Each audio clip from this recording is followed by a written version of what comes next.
할렐루야, 산마른 무지개 구독자 성도 여러분 반갑습니다. 지금 밖에는 비가 오는데요. 좀 이게 비가 오니까 좀 시원하네요. 어젯밤에도 엄청 그냥 몇 번씩 그냥 에어컨 틀었다 껐다 했는데, 진짜 비 오니까 좀 마음이 시원한 것 같습니다. 우리 보면은 이제 목련나무에 이제 비가 막 이렇게 뚝뚝뚝뚝 떨어지는 소리. 목사님은 비 오는 날 되게 좋아해요. 그래서 혼자 우산 쓰고도 이제 산책하기도 하고, 비 오는 날 걷기도 하고 그러거든요.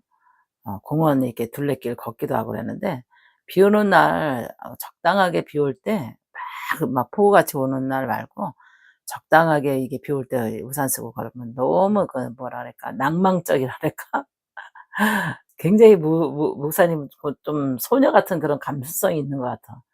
그래 가지고 비 오는 날 우산 쓰고 이게 걸으면은 우산 위에 이게 비 떨어지는 소리가 그렇게 듣기가 좋고, 또 이렇게 비 올 때 이게 나만이 우산을 쓰면서 이렇게 걸으면서 많은 것을 생각하기도 하고, 시적인 것도 또 생각해 보기도 하고, 기도도 하고, 찬송도 하고, 또 하나님과 대화도 하면서 이렇게 쭉 이렇게 비 오는 날 이렇게 걸으면은요, 굉장히 그 뭐랄까 낭만을 느낀다랄까? 표현을 목사님이 잘 못하는데, 뭔가 나만의 그런 느낌을, 행복한 느낌을 느낄 수가 있어요.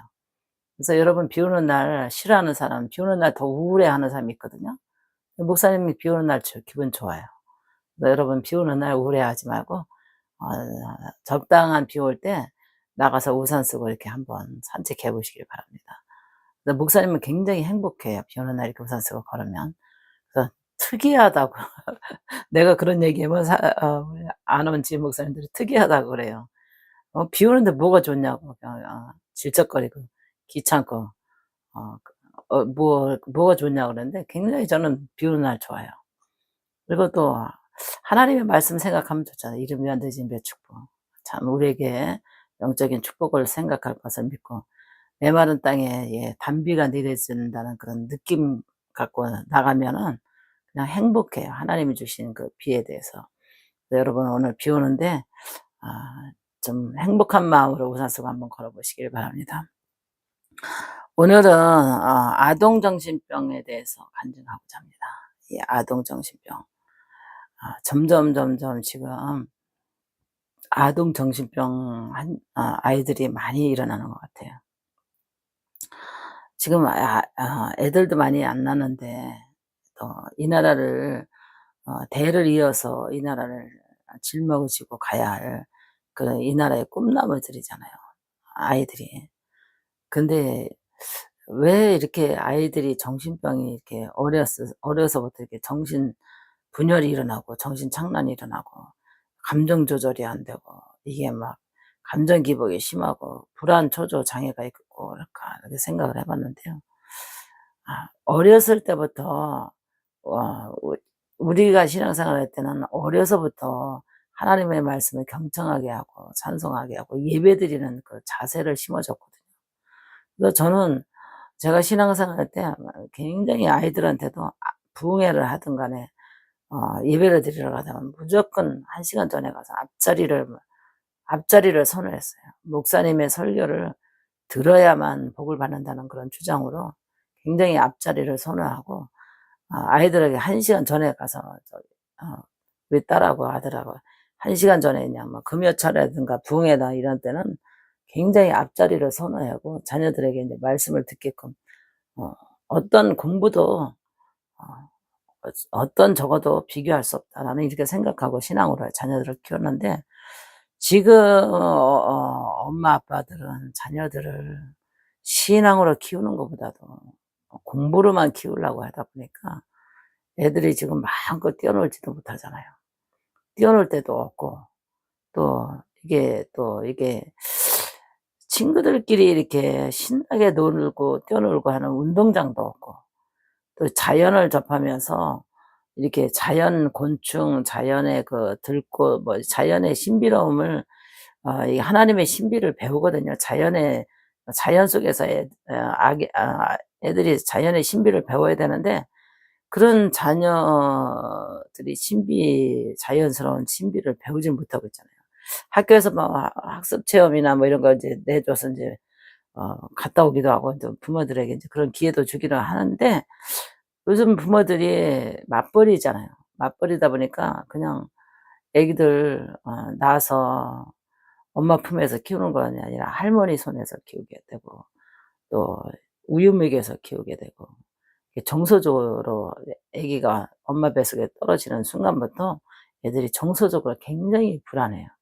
근데 옛날에는 애들이 늦게까지 모유를 먹고 성장해서 엄마의 그 감수성을, 엄마가 이제 모유 수유하면서 눈 맞추면서 애기에게 말도 걸어 주고, 아가가 말을 못 하지만 말도 걸어 주고 "훌륭한 사람이 되라."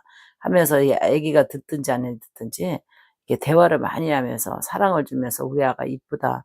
이런 모성애를 많이 이렇게 모유 수유하면서 키운 애들하고, 우유 먹고 큰 애들하고 엄마가 하고 일찍 모유 수유 끊어져서 할머니 손에 크고, 또 할머니 손에 크면서 이제 금방 어린이집에서 크잖아요.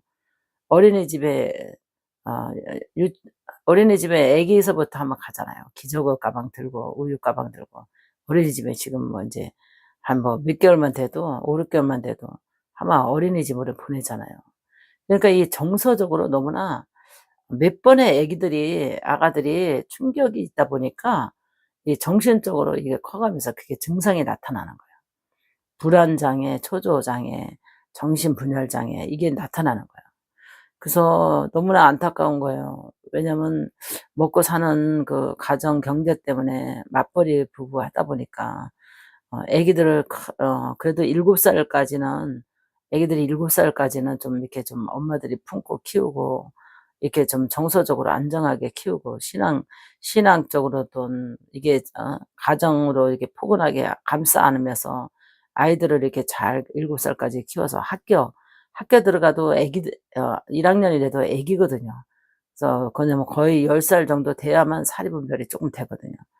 그럴 때까지는 부모의 관심과 사랑과 굉장히 노력 속에서 이렇게 커야 되는데, 그러지 않는 아이하고 그렇게 키운 아이하고 틀린 게 뭐냐면, 어 그렇게 크지 않은 애들은 좀 난폭하면서도 소심하면서도 불안한 애들이 많아요. 근데 엄마 품에서 오로지 사랑과 관심과 모유 수유 많이 한 아이들은 어 뭐라 그럴까, 담대함이 있어요. 그리고 애들이 똘똘하고 지혜롭고 예의가 있고 표현력이 아주 정확하게 떨어지게 표현력을 잘하거든요. 그래서 이렇게 두 분류의 이렇게 애들을 보면은 '아, 아기 때부터 얘가 많이 힘들었구나, 아기 때부터.' 그러면서 이게 성장하면서 이게 애들이 그 불안, 초조, 또 이 정신적으로 이렇게 안정감을 못 받으면서 공부도 못하지요. 또 학교 단체 생활 그런 거 잘 못하죠. 금방 애들이 막 이렇게 갑갑해하고 폐쇄공포증 있는 것처럼 애들이 막 그냥 갇혀 있는 공간을 막 싫어해요. 갇혀 있는 공간. 학교에 있는 공간은 갇혀 있는 것을 막 다 답답해하고 막 숨이 막힐 것 같으니까 자기도 모르게 막 소리를 막 지르고. 어 저번에도 제가 인제 부산 인제 휴가 때 갔는데요. 애가 폐쇄공포증이 있는지 막 소리를 막 지르고 막 그냥 막 울고불고 막 그러더라고요. 근데 애가 한 10살 정도 된 것 같은데 잘 모르겠는데 그 정도는 된 것 같아요. 그 형제인데 형아가 그러더라고. 동생은 그냥 형아가 울고 소리 지르니까 또 그것도 주눅이 들고, 그 엄마는 막 혈기가 왕성해서 막 어떻게 할 줄을 모르고, 그래도 뭐 사람들이 이런데 애기를 때리진 않는데 자제를 시키는데도 자제가 안 되니까 중간에 기차에서 내리더라고요. "죄송합니다." 하고 내리는데 이 보니까는 애가 정신분열인 거예요. 그래서 막 내려서 막 훈계를 하고 때리고 이렇게 지나가면서 기차 이렇게 봐서 내려서 그걸 보니까 너무너무 안 됐더라고요. 그래서 어 지금 아동 정신병이 이렇게 많다는 거예요, 아동 정신. 이 나라를 우리 대한민국을 후대에 이어줘야 되는데, 정신이 건강한 이 아동들이 성장해서 이 나라의 보배가 되고, 이 나라의 정말 일꾼이 돼야 되고, 이 나라의 정말 이 나라를 이끌어가는 지도자들이 돼야 되는데, 목사님 애기들 보니까 너무나 마음이 아프고요. 정말 인제 애기들을 낳을 그런 준비 단계에 있는 결혼 신혼부부들에게는 정말 어떻게 키워야 될까 고민이 많을 것 같아요, 애기들. 그러나 직장 생활 한쪽으로 외벌이로는 살아가기가 너무나 경제적으로 많은 타격이 힘들고, 또 애들이 애기들 기르려면은 나자마자 아마 애들 기를 때 돈이 많이 들어가니까 부부가 맞벌이 하지 않으면 또 가정 경제가 안 돌아가고, 그래서 정말 정말 우리나라가 정말 점점 좀 좋아져서 애들을 좀 마음껏 엄마 품에서 잘 이렇게 양육하고 키우고 이렇게 건전하게 성장하고 담대하게 성장하고 지혜롭게 이렇게 튼튼하게 마음을 튼튼하게 마음을 건강하게 정신을 건강하게 키워냈으면 좋겠다, 이런 생각을 목사님이 해 봅니다. 그러나 이 사회가 점점 아동 정신병이 너무나 많아져 가지고 지금 예약을 해도 뭐 1년 이상 막 걸린다고 막 이런 정보를 보고 너무나 깜짝 놀랐어요. 얼마나 이런 아동 정신병이 많고 성인 정신병이 많고 청소년 정신병이 많은지 정말 이 사회가 걱정이고, 정신이 건강하고 마음이 건강하고 그래야만 되는데 정신적으로 건강하지 못하지 마음도 건강하지 못하지, 그러다 보니까 일상생활이 제대로 굴러가지가 않는 거예요. 인생에 제대로 자기 책임과 의지로 살아가야 되는데 자기 자신을 책임을 못 지는 거죠. 자기 자신을 책임 못 지니까 자기 인생을 터득하고 또 배워나가면서 자기 자신을 책임질 수 있는 그런 사람이 돼야 되는데, 이 아동 정신병을 앓고 있는 아이들이 곤치지 못하면 자기 자신을 챙기지 못하고 살아가고 자기 자신을 이게 터득하고 살아가지 못하니까 누군가에게 도움을 받으면서 인생을 살아가야 되니까 가족들도 고통이고, 정부에서도 또 이런 거를 또 지원해 줘야 되니까 많은 것이 인제 어 자원 낭비고, 정말 목사님 상담하면서 '아 이거 보통이 아니구나.' 이런 생각을 해 봤습니다. 그래서 우리가 나라와 민족을 위해서 후손을 위해서 여러분 기도 많이 해야 될 것 같아요. '나와 상관없다.' 이렇게 생각을 할 수 있겠지만 나라의 평온함이 우리에게 행복이거든요. 근데 이런 아동 정신병 아이들이 많고 성장하다 보면은 이 나라가 얼마나 불안하겠어요. 정말 안정감을 가질 수가 없죠. 그런 환자들이 많다면은, 정신병 환자들이 많다면.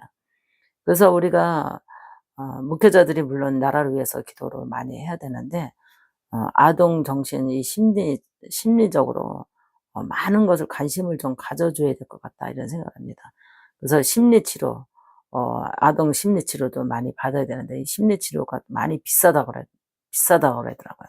근데 웬만한 사람들은 경제적으로 어려우면 이 심리치료 한 번만 하는데 얼마인지는 자세히 저도 모르는데 굉장히 비싸다고 그러더라고요. 근데 이 심리치료 받으러 가는 것도 시간 걸리지, 물질 걸리지, 돈 들어가지, 또 애기들은 안 가려고 그러지. 근데 이제 점점 애기들은 신체는 커지는데 정신 세계는 정말 머물러 있잖아요. 거기서 머물러 있고 지혜가 성장해야 되고, 키가 성장하면 지혜도 성장해야 되고, 뭔가 이렇게 발전해 가는 그런 사람으로 커져야 되는데 발전하지 못하고 그냥 머물러 있는 상태에서 정신적으로 왔다리 갔다리 혼돈의 세계에서 아동들이 빠져 있거든요. 그러니까 부모들은 막 같이 우울증에 걸려 가지고 막 같이 죽고 싶다 그러고 막 그런 상담을 받아요. 너무나 괴롭더라고요. 같이 자녀와 같이 죽고 싶다는 거예요. 같이 죽고 싶고 어 저 애가 사랑고시 못할 거 어 평생 내가 쟤를 책임질 수도 없고 그러니까 나 같이 자살하고 싶다. 이런 표현으로 상담 들어온 사람들이 있어요.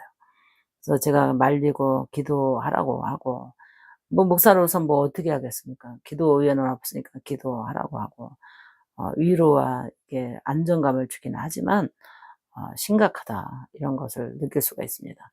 아이들이 이렇게 정신적으로 이런 아동 정신 이런 정신병을 앓는 부모들이 고통스럽다는 거.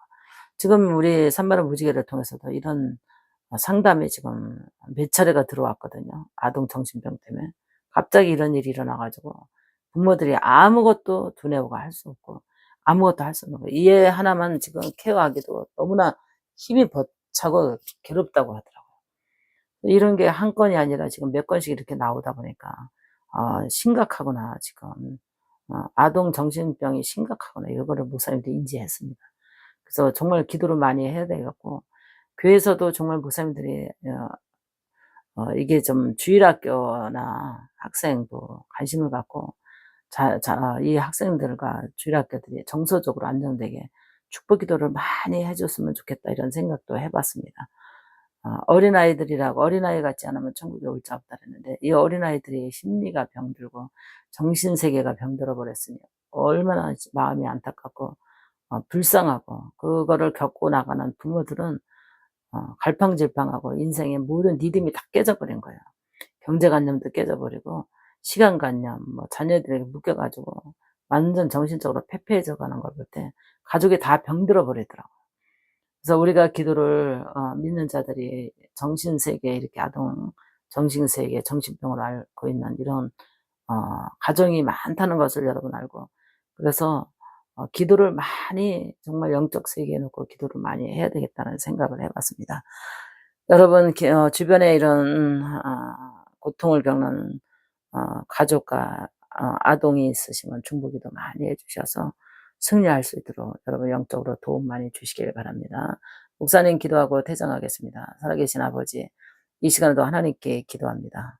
아버지, 우리 대한민국 아이들이 정신적으로 심리적으로 건강하게 씩씩하게 잘 자라줄 수 있도록 우리 하나님께서 축복하시고 인도해 주시기 바라며 아동 정신병을 일으키는 어둠의 세력은 다 하나님께서 물리쳐 주시고 대한민국 아동들이 건강해서 이 세계를 지배할 수 있는 정말 복받는 청년으로 자라 나라를 이끌어 수 있는 후손들이 되게 도와주시옵소서.